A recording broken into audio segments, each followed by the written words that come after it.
Une des choses les plus étranges est que notre supposée grande presse, comme le New York Times, pour autant que je sache, n'a même pas mentionné une seule fois cet article de Seymour Hersh. C'est une honte. Je pense que l'article de Hersh est très crédible. Et bien qu'il ait été rejeté par les États-Unis et d'autres gouvernements, ils n'ont pas fourni le moindre argument contestant l'article. Ils ont simplement rejeté l'article en disant que c'était un fantasme, que son contenu était faux. Mais ils n'ont pas proposé d'alternative et n'ont pas montré un seul fait qui soit faux dans l'article. Donc pour le moment, je pense que Seymour Hersh a non seulement beaucoup de crédibilité grâce à une vie entière de reportages, d'investigations, mais aussi une crédibilité qui vient du fait que ses arguments n'ont pas été réfutés. Et je dois dire qu'ils sont très logiques. Voici ce que nous savons sur cette affaire qui est vraiment important.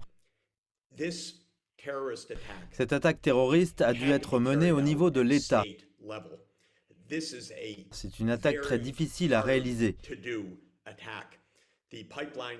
L'oléoduc se trouve à environ 90 mètres sous le niveau de la mer.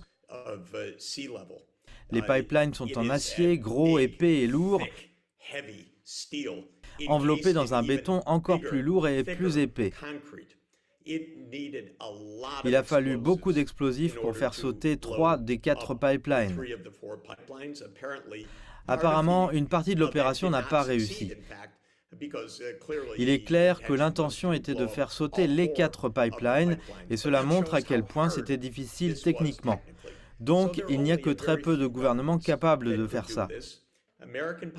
Les politiciens américains détestaient Nord Stream. Ils détestaient Nord Stream 2.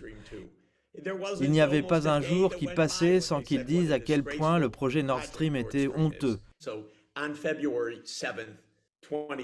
Ainsi, le 7 février 2022, le président Biden a déclaré, lors d'un point de presse avec le chancelier allemand Olaf Scholz,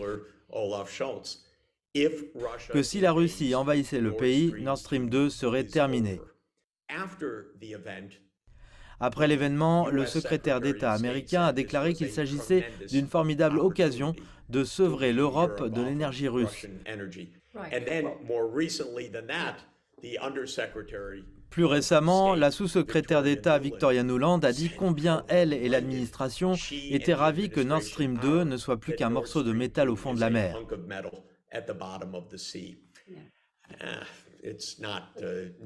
Ce n'est pas une façon de parler d'un événement qui présente un danger massif et a des répercussions potentielles énormes.